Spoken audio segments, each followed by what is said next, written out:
समग्र विश्व में कोरोना प्रकोप लगी रही बेले भारत में यार प्रभाव देखा मिलूँ। कोरोना प्रभाव बढ़िया लगुवर ओडिशा राज्य सुंदरगढ़ जिला अधीन कुरे ग्राम पंचायत को जुलाई 19 तारिख रु जुलाई 31 तारिख पर्यंत समग्र कुरे ग्राम पंचायत को सटडाउन करने सरपंच दहीमती प्रधान निष्पत्ति नहीं। से कुरे ग्रामवासी को सटडाउन बाबद लिखित नोटिस कर जमापड़ी। ए बाबद सरपंच दहीमती प्रधान को पचारू कुरे ग्राम पंचायत को कोरोना महामारी रक्षा करने को एभली जनहितकर पदक्षेप नहीं प्रकाश करिसेंती। बालीशंकरारू सतसीट का खबर ग्रामांचल खबर।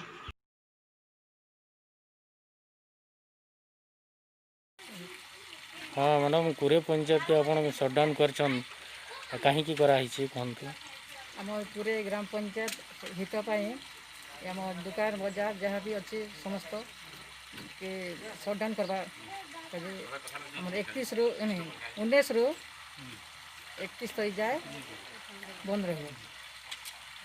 अति जरूरी पड़े गाँ आमर जहाँ भी पड़ा से पंचायत अति जरूरी पड़े बाहर नीले 10 रु सकाल 7 रु 10 11 जाए बंद रहे। विषय नहीं कह जन सटडाउन विषय नहीं आम विडो के जनईछुँ, तहसीलदार के जनईछुँ, थाना के जनईछुँ और कलेक्टर जनईछुँ।